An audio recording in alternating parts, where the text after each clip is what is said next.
All right. Well, guys, thanks for joining me today. What I'm going to show you today is what we call the Lyxit Smart Paging application. And what this is a desktop application that you guys will be using to send out communication to your providers.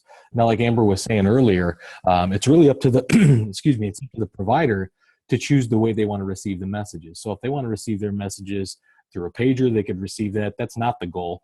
But they could use their cell phone as a text message. And we even offer them a free application that they could use that allows them to receive all the information at the time of the page. So I'll show you kind of what that looks like as we're going through some use cases and we're going through some training of this. So to get started, I'm going to just kind of walk you through how to use the application. Walk through a couple use cases that you guys might see at the hospital level and then at the practice level as well. And then I'll kind of keep it open to some questions. I'll leave some time at the end for some questions. So usually training takes about 25, 30 minutes, if that. So if you guys have any questions, I'm very informal. Just stop me and let me know from there, okay? So you'll see here, can you guys all see my screen? Yes. All right, great. So what this is this is the login page for the application. Now, this is a web-based application, meaning that you could access this from any computer, tablet, even if your phone's large enough, if you want to see the screen, anything that could get out to the internet, you could access the application on. You'll have a username and password that gets you into the application. And then you'll notice down here we have support. We have email support and phone support, all 24/7 with a real live person. So if you guys are ever experiencing any issues, if you forgot your password or your username, just feel free to email us or call this number. Someone's always on call and someone's always able to answer the phone and answer the question for you. I also kind of encourage people, as you're thinking about workflow and as you're kind of going through this in your day, let me know how we can make this better. So if you want to drop me a quick email by just saying, hey, Chris, you've been using this for 3 months. It would be really nice if we could do A, B, or C.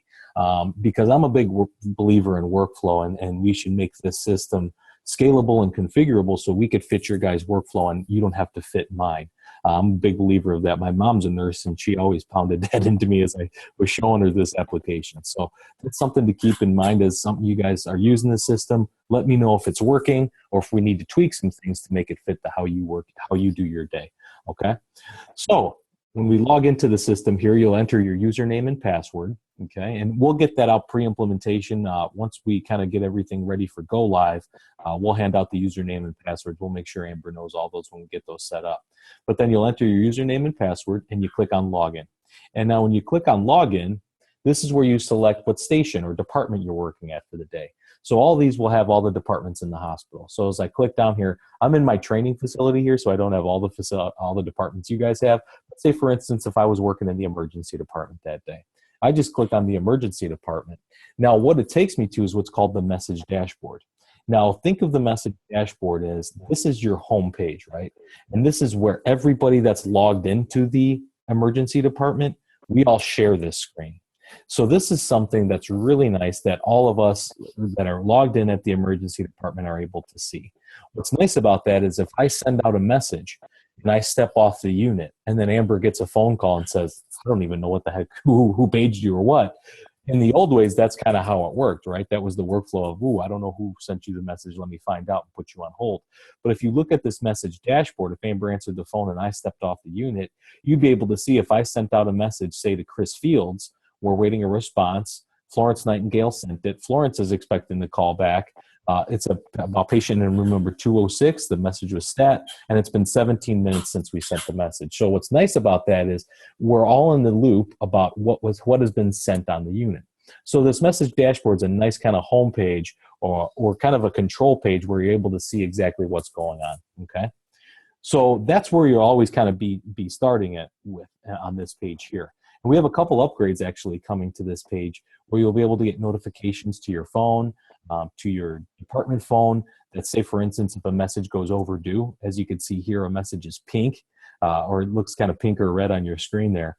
But you'll be able to see we're able to set thresholds. So for instance, if you have a stat message out there and you expect the stat to get responded to within 5 minutes, this message will turn red on your dashboard, and we could actually configure it that your department phone will ring or your SpectraLink phone that you carry around would ring and let you know that a message is overdue on your dashboard. So that the goal being you're not always looking at your dashboard, right?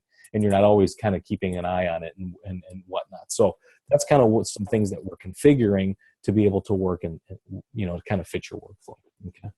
So that's the message dashboard. I'm going to get into a couple of use cases of sending messages now. But for that, do you guys have any questions so far? Nope. All right. All right, good. So the last thing I wanted to show you before the message dashboard is a couple things that we added to this. And Amber, this might be good for the switchboard department, is you'll see up top here, this kind of master dashboard. If I click on this drop down, we could set up certain people with access that could access every department in the hospital. So say, for instance, Amber, if you're working the switchboard and you want to see what's going on in the ICU, you could click on the ICU and it would take you to the ICU dashboard, and you're able to see how many messages are outstanding in the ICU.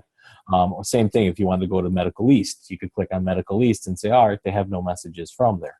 So that's a couple things that and you could look at an all station view, which shows you all stations, and it kind of congregates all those stations in there too.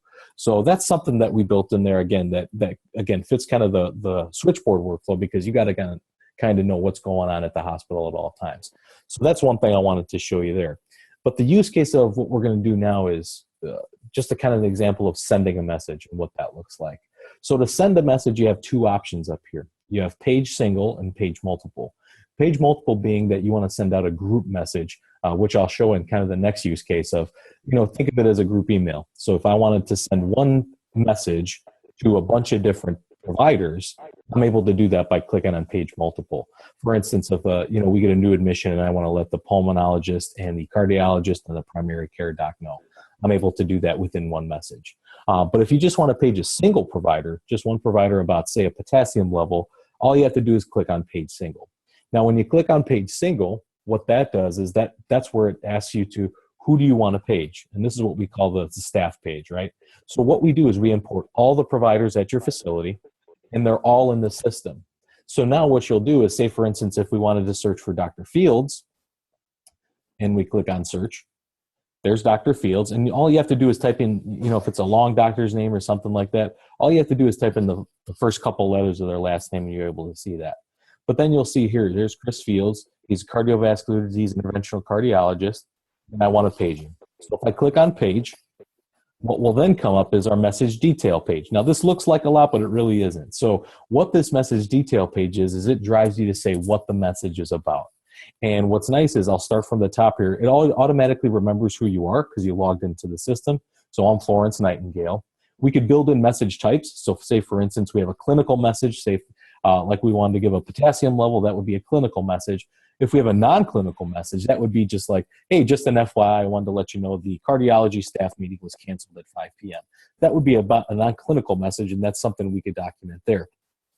Also, if you have to transport a patient or an item, we have a patient transport message field as well. So if you had to transport, say, something like a non-patient, and you wanted to transport propofol from the pharmacy to the OR, you're able to do something like that too.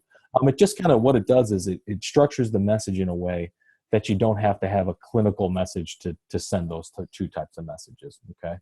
But for this message, I wanted to show you for a clinical message, again, we're going to send a potassium level. And what we're doing is we're working into your EMR. So what's nice about this is you start typing in a patient's name, you'll see there, I'm going to Abigail Adams here. And if I click on Abigail Adams, you'll see here's Abigail Adams, here's her room number. I just click on her name and hit choose. And now all the information, the demographic information fills in for me. So the last name, first name, room number, medical record number, and date of birth fill in for me. So that saves me some steps of typing, and it ensures that I'm spelling everything right. I have the right room number, medical record number, things like that. So this feed's directly coming from the EMR. It doesn't put anything back into the EMR. We're just taking that demographic information from the EMR and putting it in the information here. Underneath here, you'll see what the message is regarding. We have order, results, critical value, condition, admission, discharge, consult, and other. And this is what you'd send the message for, right? These are kind of the most obvious reasons you'd send a message. So like we said, we wanted to send a critical value. If I click on critical value, the provider is going to know I'm sending about a critical value. But if I want to take it a step further, I could click on other, and I could type in why I'm sending the message. And this goes for any reason you're sending a message. If you click on this other box, I could type in why I'm sending that message. So if I wanted to say the potassium level is 2.8, I just click on that and it'll be in there. Now we work with any type of, your browser. If your browser remembers, your most common things you've sent in there. So say you're from a PCU or something like that, or a CCU, a cardiology unit, and you send out a lot of troponin levels or something like that. Your internet will automatically remember that. So as you guys saw, if I use potassium level all the time, I could just click on that and it'll save in there for me. But again, every case is different and you want to make sure you're typing out the right thing. But that's just a feature that we work in with the Internet Explorer and everything like that. Underneath here, you'll see routine and stat. So this is where you designate whether your message is routine or stat. And we could configure this by department. So say, for instance, in the emergency department, we know pretty much everything is stat. We could default this as stat so the users that are using the application don't have to keep clicking on stat. So we could do that by department. Same as routine. If I'm working out of med surg and I send out a lot of routine message, I could default that to be routine. Or I could default it where you have to actually make a choice. For instance, here I just have this as stat because I'm logged into the ER and it defaults as stat. Same thing with response required or response optional. Response required means that I need a response to your message. But we built in response optional, meaning, hey, if I was sending a non-clinical message like we were talking about earlier, just to let the provider know, hey, your cardiology department meeting has been canceled at 5 o'clock. I could click on response optional, and what that does is that lets the provider know at the time of the message, I don't need you to call me back. So that saves you that callback just to say, oh yeah, doc, just wanted to let you know that the board meeting was canceled at 5 p.m. And say you had to send that out to 20 people, that saves you 20 callbacks, right? So that's a reason why we built that in. You might not use that a lot, but that's the reason. That's kind of the use case of why we built in the response optional. A couple other use cases we use that for is for a lot of the pulmonologists they'll get critical blood gases in the morning and they just want to see them. They don't need to talk back to them. They could use that as response optional, things like that. So that's the reason we built that in. That's some feedback we got from some of the providers and users, and that's why we built it in there. Underneath here, you'll see the phone number. Now, this phone number will default to the station that you're logged into. But you could change this number. So say, for instance, if I don't want them to call the department number back, I want them to call my direct line back, I could put in my direct line, and now that provider knows to call me on that number. Or I could, if I'm a unit secretary or someone that's making a connection, if someone says, hey, Chris, could you send this message out for me? I could say, yep, and I could just type in that person's phone number to call back, and it'll go right to them. And I could also document here the person to call back. So say, for instance, if I'm expecting the call back, I'd put my name in there. But if I know that I'm going to be stepping off the unit soon, or if I'm close to shift change, I could put Amber's name in there if I know she's taking over for me too. So again, that notifies the provider who exactly to call back at that time of the message, okay? So before I move on to the on-call and kind of how that works, do you guys have any questions about just the demographics and the message detail?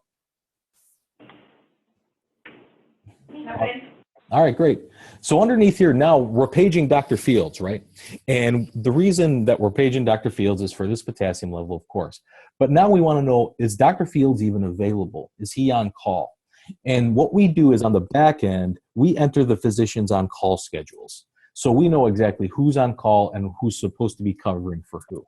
So what we do on the back end is we could enter those on-call schedules the exact way that they want us to. So you'll see here the message instructions.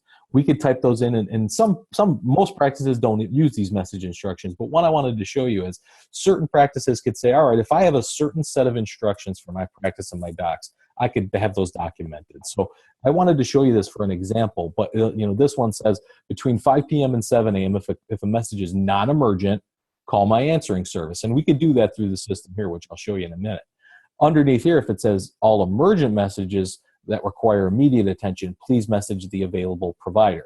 And this is how the system knows who's available, right? So we selected Chris Fields. It lets me know he's accepting pages. So that means he's on call, right? He's accepting pages at that time. What we could also do with the schedules is say that it's a big group and they have multiple docs at the hospital at one time. We could even drive it down to say what they are covering. So here, Chris Fields is covering existing ICU patients only. My partner, Katie Hart, is covering her patients only. And then our other partner, Matt Payne, doesn't have a comment next to him, so that lets me know he's covering everything else that we're not. So he's kind of the fill-in for everything else. So we could even drive this down to say what they're doing at that time at the hospital at that particular moment.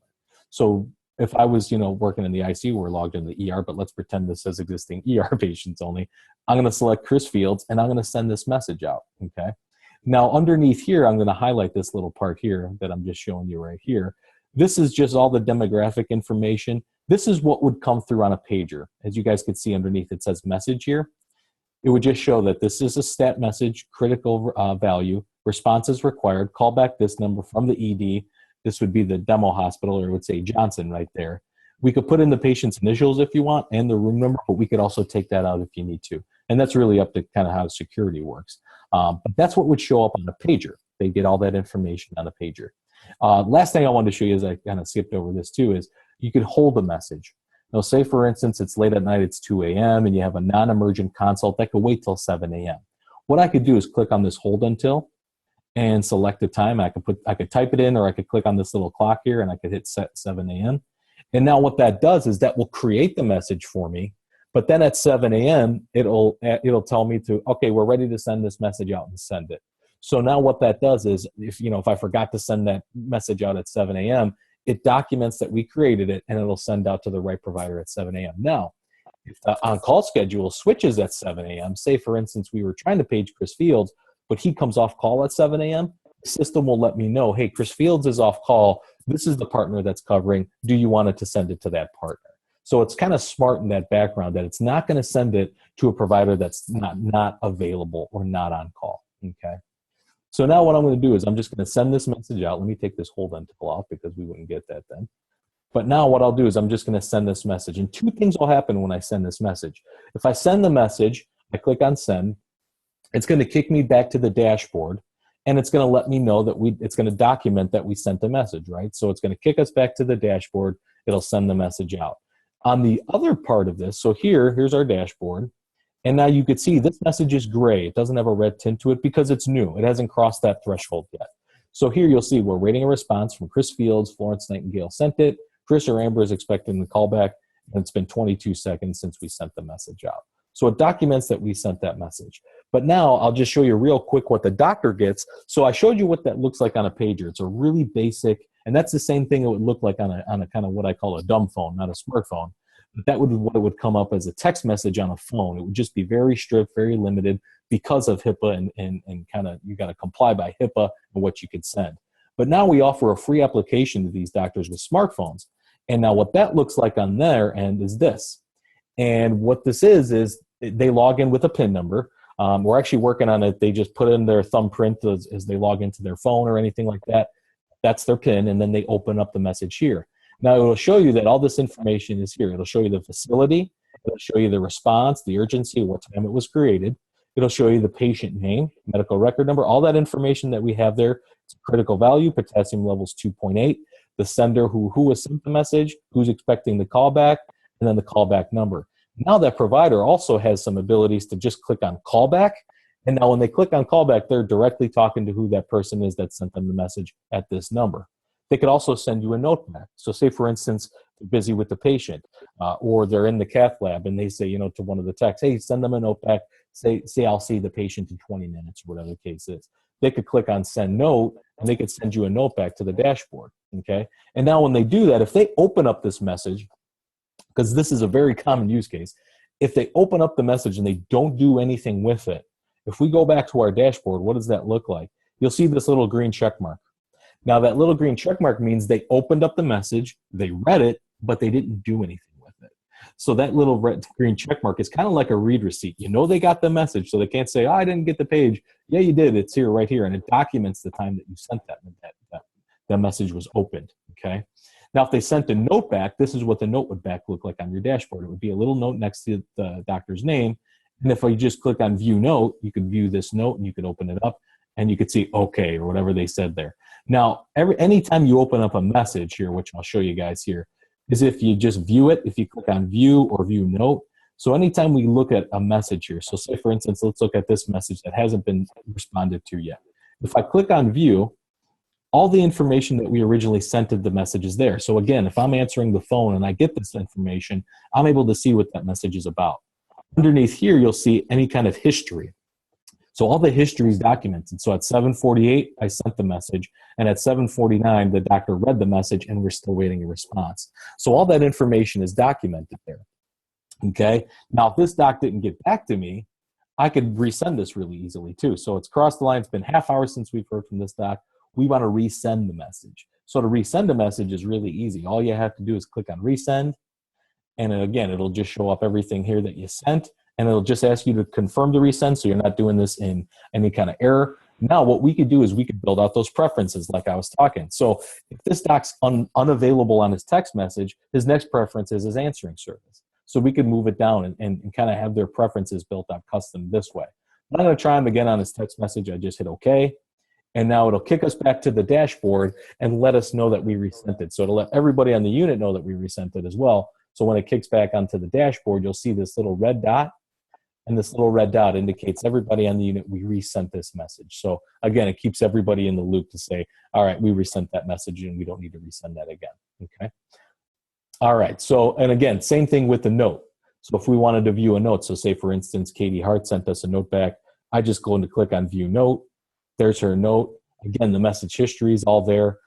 Look at that history that's documented, which is real nice. So at 3:44, we sent the message, 8:02, she read the message, 8:02, they click the callback button, but nothing happened. So even if they're just clicking buttons and nothing's going on, it documents all that. And then finally at 8:02 p.m., she sent the note back and the note was received. Okay.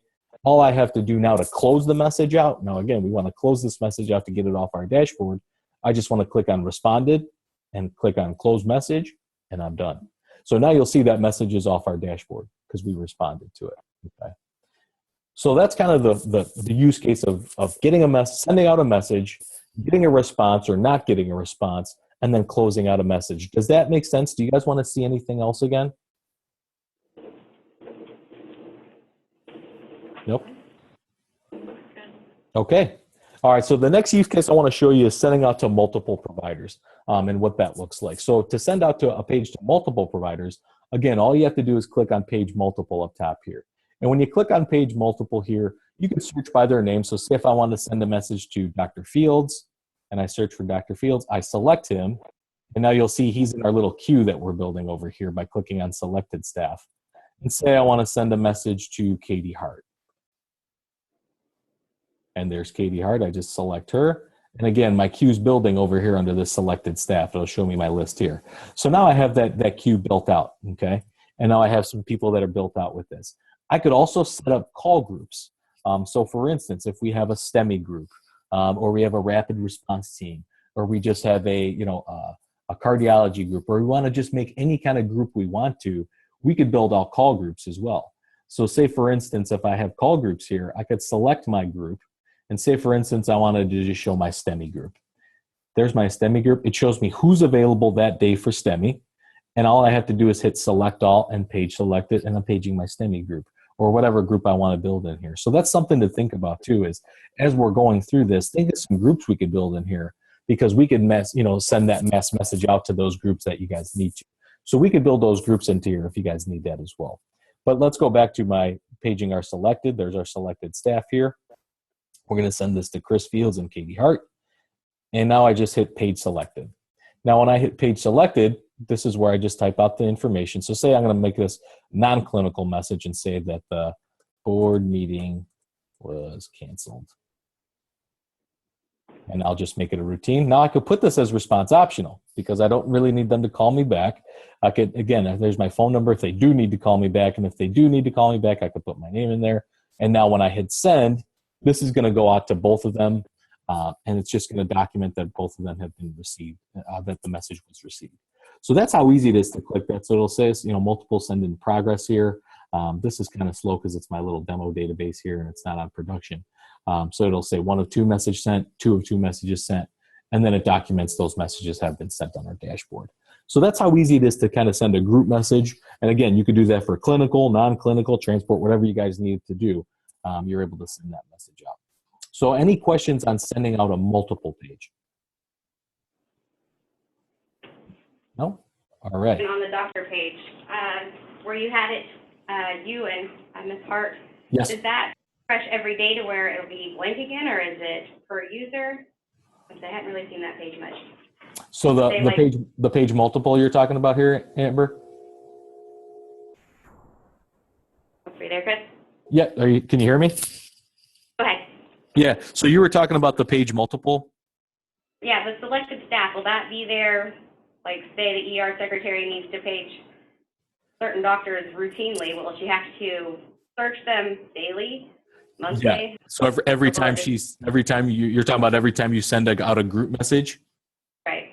Yeah, this will refresh every time they go out and send that message. So if I need to send Katie Hart and Chris Fields, that's what we could do.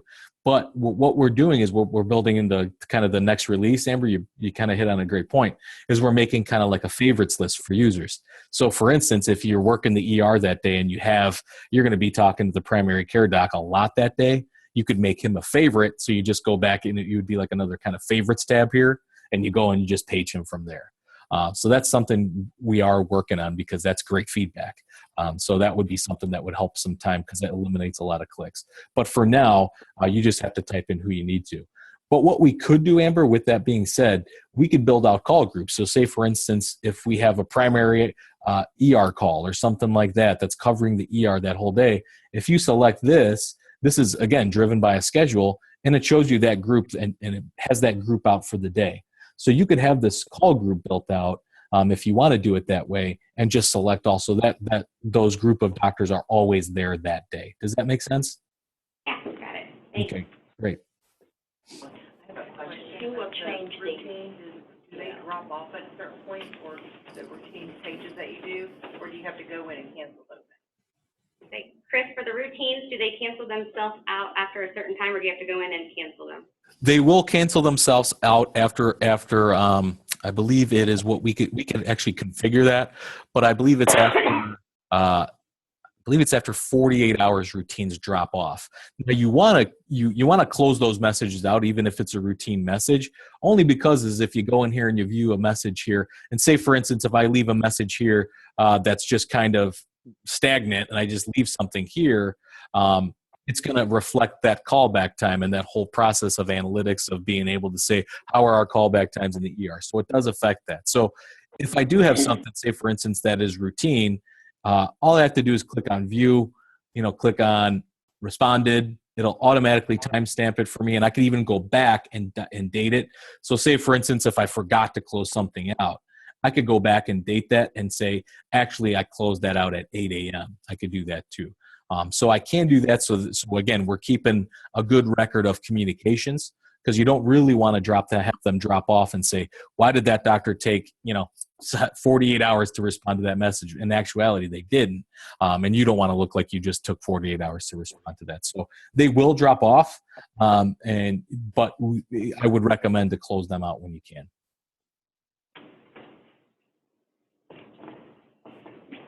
Okay. Any other questions?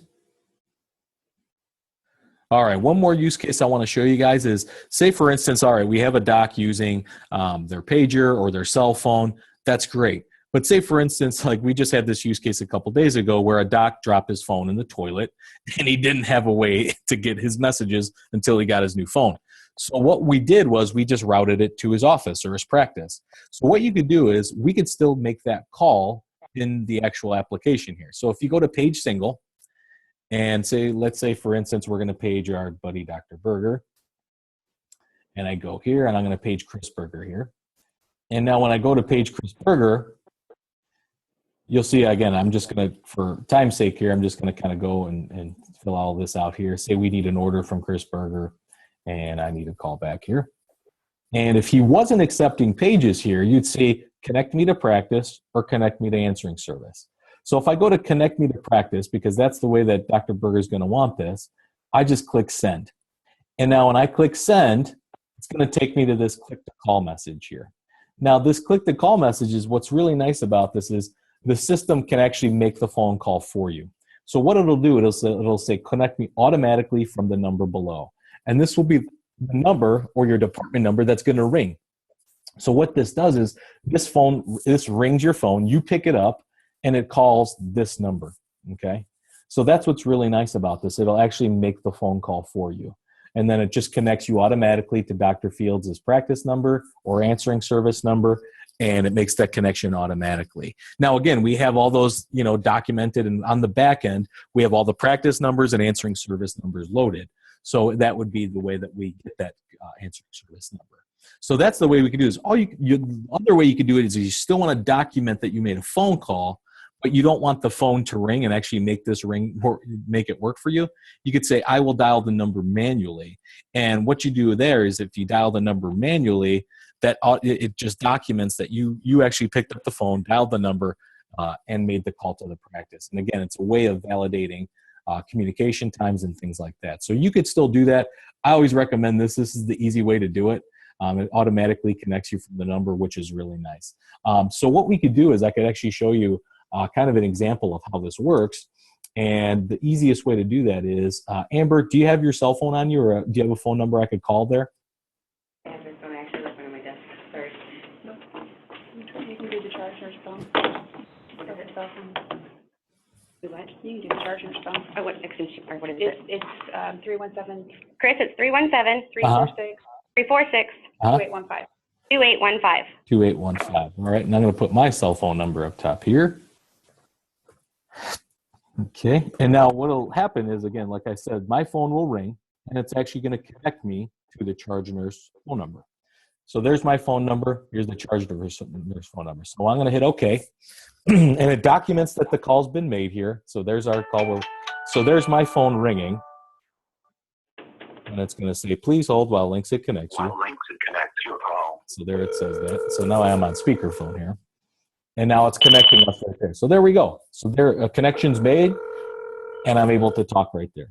We don't have to answer it. That's okay. I don't want to. There you go. So that's how easy it is, right? So that's how easy it is to make a click-to-call message and to connect those two lines. And then after I talk to the doctor or whoever at the practice, I just, again, click on View. I could say that we responded to the message. It'll automatically date timestamp for me. I can even put in a note here. I could document the note. Now, again, this doesn't send back to the provider, but I could say that I talked to the PA and NP or something like that. It's documentation for me. It's anything that I want to document in that message. And now I just hit close message, and now that message is off my dashboard. Okay. So that's how easy it is, start to finish, on how to open a message, send a message, and close a message out. Okay. So do you guys have any questions? Those are kind of the three big use cases that you'd use. Any questions? Do you want to see any other examples? You remember what you had a question on? Oh. Mona has a question. One second. Sure. Probably, just in cardiac testing, every week we have a different doctor that's on call. How would that get, will we be putting the on-call doc in here? The doctors are working on that now. Oh, The practice okay. manager's trying to get them to put in their own schedules, and Yeah. then it'll populate for you guys. Oh, okay. So we don't Yeah. have to do that part, right? Okay. We're good. All right, go ahead, Chris. Go ahead. Once you've closed out the message, so you want to go back and look at it and see what you wrote, how do you do that? Very good question. Very good question. I was just about to show that. That was my last thing I wanted to show. So in order to do that, so say for instance, we closed out a message, but now charge nurse says, hey, what happened with that message? Or is there a way we could view that message? So on our end, and Amber, we could set you up with an admin that you're able to run reports indefinitely. So if you wanted to go back 3 years from now and say, what happened on the ICU on this date 3 years ago? You're able to run that report. But from any user standpoint, if I go into my closed and hidden messages here, if I click on this, you'll see I could pull up any message in the last 72 hours off the dashboard. So now what I could do is, you'll see here, these are my closed messages. If I click on this PDF button, what this will do is, now I click on it, open it up.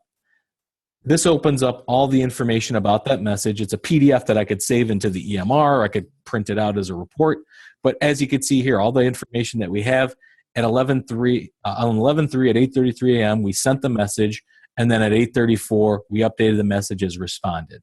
So it kind of gives you your history there. Any kind of notes, talk to the PA and the NP. All that information is documented there. So you could go back and view any message on your dashboard in the last 72 hours.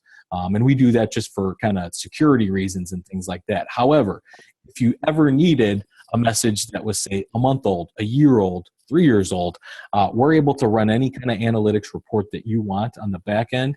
And we could kind of, Amber, you and I could kind of talk of who we want to designate at the hospital to do that as well. But if you ever need support, I get those requests all the time. Just email the support number, call the support number, just notify the dates that you need the messages, and we could run a report for you within 2 minutes. All right, good. I have one other question. Sure, go ahead. If a patient was mentioned in the message, where does that fall? Does that fall onto the patient's chart, or is it on the hospital side? Chris, are you just wanting to see if they'll go into your charting versus? Yes, so what, if the EMR we have now, if I bring in a patient and I send a message, it falls into the patient's chart. Because this is a paging message and it has the patient's name on it, where does that fall to? Does it go into a patient's chart, or? Chris, will it go into the patient's record? Will it interface with it? That's a good question. As of right now, we only pull from the EMR. We don't put back into the EMR. So it won't document that a message has been sent in there. For now, what you could do is just, attach that file. Now, again, that's more clicks. That's kind of a waste of your day right there. But what we're working on and what we can do right now, we just need, I know you guys are upgrading to Cerner, which we have worked with Cerner in the past, which is good. But all we need to do is talk to your Cerner rep, and we could actually put back all that message notification information into the patient record. We just have to work with the EMR to be able to do that. They just need to grant us permission on their end, and we could put that back in. Sometimes EMRs are a little funny like that they don't want you to put anything back into their system. But anybody at the hospital, we could have, and somebody say that, no, we need to do this. We need it to work this way. And they'll be able to do that for us. They just need to basically open up the port, and we're able to put back into that. But as it stands right now, we don't have that buy-in from the EMR, but we could get that if we need to. Question, go ahead. The app that the doctors will have, is that something that non-clinical staff, can we have that as well on our phones? Because that's mainly how we communicate. Right. I don't see a problem with that, Chris. I'm going to say non-clinical people, I know eventually we are going to be going to that, but till our next phase, can they have it on their phones too? Absolutely. Absolutely. My mom's a case manager at a facility that uses Lyxit, and all her staff is on there.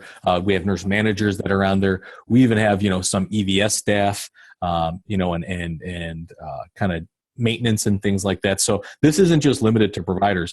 We just need to kind of sit down and make those groups and see who needs it, and we'd absolutely be able to do that. And there's no limit to how many licenses or anything you guys have. This could be hospital wide if you need it.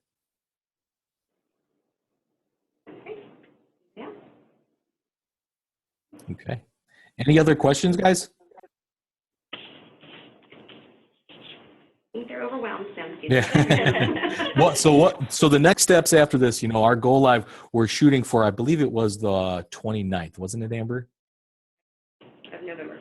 Yeah, of November. So that's our go live we're shooting for. What we're going to do is before go live, I plan to be on site for go live. So when we do go live, I'll be kind of rounding and just making sure you guys are okay.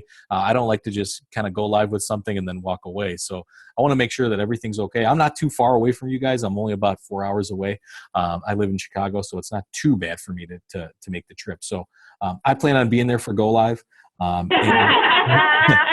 What we'll do is we'll make sure you guys have a training manual at all the departments, and I'll make some quick job aids, just frequently asked questions, things like that.